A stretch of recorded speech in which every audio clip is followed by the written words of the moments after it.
पिछले 24 घंटों में कोरोना की रफ्तार तेज हुई है। 83,990 सक्रिय मामले हुए हैं, यानी कि सक्रिय मामले भी बढ़ गए हैं। तो कुल मिलाकर भारत में कोरोना के मामलों में एक बार फिर तेजी से वृद्धि देखी जा रही है। हालांकि 98.6% रिकवरी रेट बना हुआ है, लेकिन 10,972 लोग कोरोना से ठीक हुए, लेकिन 13,313 पॉजिटिव भी आए। तो आप ये अंदाज़ा लगा सकते हैं कि कम से कम 3,000 के लगभग केस जो हैं वो अभी भी ज़्यादा हैं। और ये जो मौतों का आंकड़ा है ये डराता है। लंबे समय बाद एक बार फिर से सक्रिय मामलों में तेज़ी से वृद्धि हुई है और ये आंकड़ा 83,990 पर पहुंच चुका है। महाराष्ट्र में कोरोना के मरीज एक बार फिर से बढ़ने लगे हैं और महाराष्ट्र की बात भी हम आपको करेंगे कि वहाँ क्या स्थिति है। लेकिन पिछले एक हफ्ते की हम कोरोना की चाल की बात करें, यानी कि एक हफ्ते में कोरोना किस तेज़ी से बढ़ रहा है, कहाँ कहाँ घटा, तो देखने में ये आ रहा है कि अब अचानक से पिछले 2 दिनों से कोरोना बढ़ने लगा है। देखिए 16 जून को 12,887 मामले थे और आज यानी कि 22 जून को 13,313 ये मामले काफ़ी बढ़ गए। अगर सबसे कम 10,000 से नीचे किसी दिन आंकड़े आए थे तो वो था 20 जून का दिन। लेकिन 12,847, 13,216, 12,899, 12,781, 9,923 ये 20 जून को, जो 16 जून के आंकड़े दिखा रहे हैं, सबसे कम थे। उसके बाद फिर से ये 20 जून के बाद कोरोना बढ़ना शुरू हुआ। 21 जून को ये पहुंच गया 12,249 पर और आज 13,313, लगभग 1,000 से ज़्यादा की बढ़ोतरी देखी गई है पिछले 24 घंटों में। और ये थोड़ा सा डराता है क्योंकि ये जो आंकड़ा है वो पिछले 2 दिनों से लगातार बढ़ रहा है और 9,000 मतलब 10,000 से कम आ गया था, वो अब 12,000 को क्रॉस कर गया और पिछले 24 घंटों में तो 13,000 को क्रॉस कर गया। अगर राज्यवार बात करें, राज्यों की बात करें, तो महाराष्ट्र सबसे आगे जो चल रहा था वो फिर से आज दूसरे नंबर पर है 3,260 केसेस के साथ और 4,224 केसेस के साथ। केरल पहले नंबर पर, दिल्ली में 928, 771 तमिलनाडु, 678 उत्तर प्रदेश में ये केसेस सामने आ रहे हैं। महाराष्ट्र में कोरोना के मरीज एक बार बढ़े। पिछले 24 घंटों में ये आंकड़ा 3,260 तक पहुंच गया, जबकि सक्रिय मामलों की संख्या महाराष्ट्र में हो गई है 25,200। आज यानी कि सुबह 8 बजे हेल्थ मिनिस्ट्री ने जो आंकड़े जारी किए हैं उनके अनुसार हमारे देश में 13,313 मामले सामने आए, जबकि 22 जून को ये 12,249 था।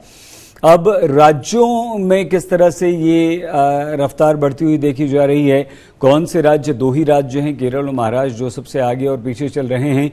देखिए केरल में पिछले 24 घंटों में 4,224 मामले, यानी कि केरल एक बार फिर से नंबर 1 सबसे आगे पहुंच चुका है। 20 लोगों की मौत अकेले केरल में हुई है और ये आंकड़ा बहुत बहुत डराने वाला है।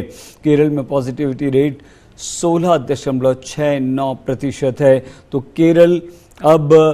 केरल में एक्टिव केस इस समय 25,200 हो गए हैं और ये आंकड़ा काफ़ी बड़ा है देश की बात की जाए। तो महाराष्ट्र की बात करें इसके बाद, तो महाराष्ट्र भी बहुत तेज़ी से कोरोना के मामलों में बढ़ रहा है, यानी कि वृद्धि वहाँ पर भी देखी जा रही है। और महाराष्ट्र में कोरोना 16 जून को था 4,255 और आज 22 जून को 3,260, कल 3,659 था। तो कहने का मतलब सिर्फ यहाँ पर यह है कि कल के मुकाबले थोड़ी सी गिरावट ज़रूर आई है, लेकिन ये आंकड़ा अभी भी 3,000 के पार है। लेकिन 20 जून को ये 2,000 के नीचे चला गया था।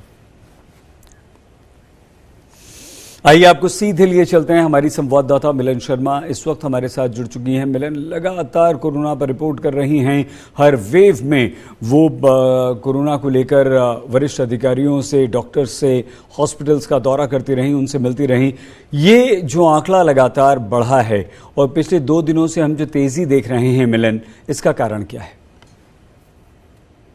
देखिए सईद, आज भारत में 13,000 से ज्यादा केसेस आए हैं, जैसे आपने आंकड़े बताए, और महाराष्ट्र और केरल में सबसे ज्यादा बढ़ोतरी फिर से दिखाई दे रही है। कल भी हम इस बारे में बात कर रहे थे और आज फिर से 12,000 केसेस के बाद अब 13,000, तो 1,000 और केसेस का जो उछाल देखा जा रहा है वो केवल इसलिए देखा जा रहा है क्योंकि कई तरीके से टेस्टिंग और कंटेनमेंट स्ट्रैटेजीज पर इस वक्त ध्यान नहीं दिया जा रहा है, ऐसा सरकार के अफसरों का और विशेषज्ञों का मानना है।